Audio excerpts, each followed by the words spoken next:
तो हाय दोस्तों, आज हम लोग RPF SI के जनरल अवेयरनेस के क्वेश्चन देखेंगे कि कैसे इस तरह के आते हैं। तो पहले है DRDO द्वारा स्वदेशी प्रौद्योगिकी क्रूज मिसाइल का सफल उड़ान परीक्षण करके भारत ने किस वर्ष रक्षा अनुसंधान एवं विकास में एक उपलब्धि हासिल की। तो इसका राइट आंसर होगा ऑप्शन 4 2024 में। ठीक है, फिर देखेंगे कौन सा आया था, निम्नलिखित में से कौन सी पृथ्वी विज्ञान मंत्रालय की पृथ्वी योजना के तहत एक उपयोजना नहीं है। तो वो है ओशियन मॉडलिंग एजेंडा। थर्ड देखेंगे, निम्नलिखित में से किसे हिंदुस्तानी शास्त्रीय संगीत की एक प्रमुख वंशावली किराना घराना के प्रवर्तक के रूप में श्रेय दिया जाता है। तो इसका राइट आंसर होगा उस्ताद अब्दुल करीम खां को। ठीक है, फिर देखते हैं भारत के लक्ष्य सेन पेरिस 2024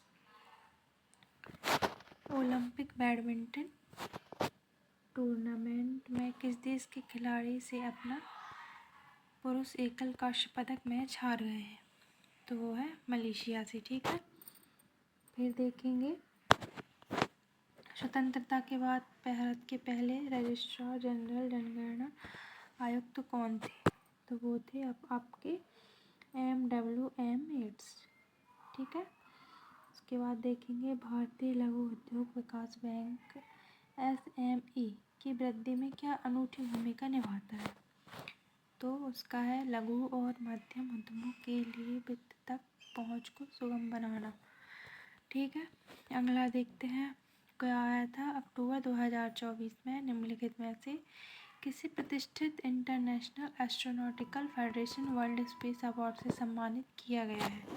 दोस्तों ये आपका करंट अफेयर्स का क्वेश्चन है, तो इसका आंसर होगा S सोमनाथन को।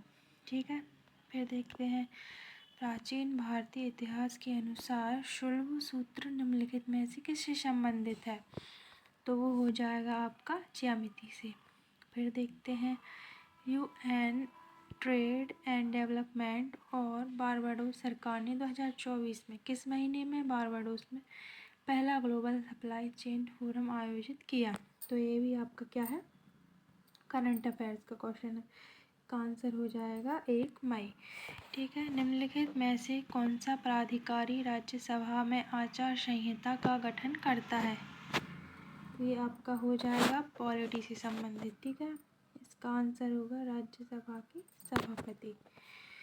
फिर देखते हैं भारतीय संविधान का निम्नलिखित में से कौन सा अनुच्छेद संघ की कार्यकारी शक्ति की सीमा से संबंधित है। तो इसका आंसर है अनुच्छेद 73। ठीक है, फिर देखते हैं ये भी आपका संविधान से है पॉलिटी से है। राज्य के नीति निर्देशक सिद्धांतों के प्रावधान किसके अंतर्गत दिए गए हैं। तो ये आ जाएगा इसका आंसर अनुच्छेद 36 से 51 तक। ठीक है, फिर आया था आपका ब्रिटिश भारत में साधारण ब्रह्म समाज की स्थापना कब हुई थी। तो इसका आंसर है 1878 में। ठीक है, फिर C राजगोपालाचारी ने किस वर्ष वयस्क मताधिकार पर आधारित संविधान सभा की मांग उठाई थी। तो इसका करेक्ट आंसर है 1939। फिर ये भी पॉलिटी से है, किस रिट के तहत न्यायालय निचले न्यायालय किसी अन्य प्राधिकारी को उसके समक्ष लंबित मामले को उच्च प्राधिकारी न्यायालय को स्थानांतरित करने का आदेश देता है। तो ये रिट का नाम है उत्प्रेषण। ये आपकी चारों रिट के नाम दिए गए हैं, परमादेश, बंदी प्रत्यक्षीकरण, प्रतिषेध और उत्प्रेषण। ये बहुत इम्पोर्टेंट है। निम्नलिखित में से कौन सा कथन वैश्वीकरण के संदर्भ में सही नहीं है। तो इसका आंसर हो जाएगा यह विकासशील देशों के लोगों के कल्याण के लिए संकट पैदा करता है।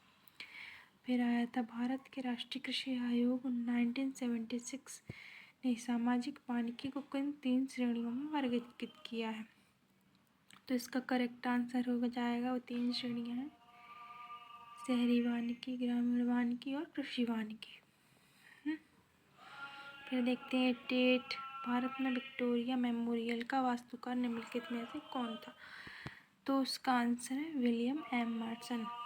फिर देखते हैं निम्न में से कौन सी अभिसारी प्लेट सीमा की मुख्य विशेषता। ये आपका है प्लेटें एक दूसरे की ओर आती हैं, ज्योग्राफी का है ये आपका। ठीक है, फिर भारत में फसल मौसम के संबंध में निम्नलिखित में कौन सा कथन सही है। तो ये जायद एक लघु ग्रीष्मकालीन फसल मौसम है जिसमें सिंचित भूमि पर तरबूज की सब्जियां खेती की जाती है। ठीक है, फिर देखते हैं किसी तकनीकी सुधार नहीं माना जाता है, बिचौलियों का उन्मूलन। फिर अगला क्वेश्चन, यदि हेंडरसन हसेलबैच समीकरण में pH = pK है तो सही विकल्प क्या है। तो इसका आंसर आएगा H = A, फोर्थ वाला करेक्ट है। ठीक है, फिर देखते हैं क्रिस्टलिना जॉर्जिएवा को 1 अक्टूबर 2024 से शुरू होने वाले दूसरे 5 वर्ष के कार्यकाल के लिए किस अंतर्राष्ट्रीय संगठन के MD के रूप में नियुक्त किया गया है। इसका आएगा अंतर्राष्ट्रीय मुद्रा कोष IMF। करंट अफेयर्स का क्वेश्चन आया है। ठीक है, फिर अगला देखेंगे निम्नलिखित में से कौन सा निजीकरण का घटक नहीं है। जिसका है सार्वजनिक प्रबंधन। फिर जीन के विभिन्न रूपों का वर्णन करने के लिए किस शब्द का उपयोग किया गया है। इसका करेक्ट आंसर है एलील। क्या है आंसर? एलील। ठीक है, तो 96 देखेंगे। सितंबर 2024 में केंद्रीय मंत्रिमंडल ने एक जीवंत अर्धचालक पारिस्थितिकी तंत्र विकसित करने के उद्देश्य से किस स्थान पर अर्धचालक इकाई स्थापित करने के लिए केएनएस सेमीकॉन प्राइवेट लिमिटेड के प्रस्ताव को स्वीकृति दी है। मतलब कि ये आपका करंट का क्वेश्चन है। इसका आंसर है सानंद, गुजरात। इसका मतलब है आपको करंट अफेयर्स पर फोकस करना होगा। देना बैंक का विलय किस सार्वजनिक क्षेत्र के बैंक में हुआ था। ये भी आपका स्टैटिक जीके हो गया है, बैंक ऑफ बड़ौदा। फिर देखते हैं पॉलिटी का क्वेश्चन आया है। भारतीय संविधान का निम्नलिखित में कौन सा भाग है जो भारत की न्यायपालिका से संबंधित है। तो इसका करेक्ट आंसर हो जाएगा भाग 6। ठीक है, फिर देखते हैं पाल शासक मुख्यतः किस धर्म संप्रदाय से महान संरक्षक थे। बौद्ध धर्म के थे। ठीक है, फिर एक निम्नलिखित में से कौन सा कोशिका झिल्ली का प्राथमिक कार्य है। कोशिका के अंदर और बाहर पदार्थों का आवागमन। Option number 2। फिर देखते हैं अगला क्वेश्चन। इसमें आपको मिलते हैं टोटल 120। मतलब निम्नलिखित में से काट तथा दहन कृषि का कौन सा नाम भारत से संबंधित है। कॉमन नाम ऐसे करके ये क्वेश्चन आया था। ये भी करंट का है। भारत ने 10 जनवरी 2023 को किस तट से सामरिक बैलिस्टिक मिसाइल पृथ्वी सेकंड का सफलतापूर्वक परीक्षण किया। ओडिशा। ठीक है, ये आपका आया था हिस्ट्री का। किसने महमूद गोवा को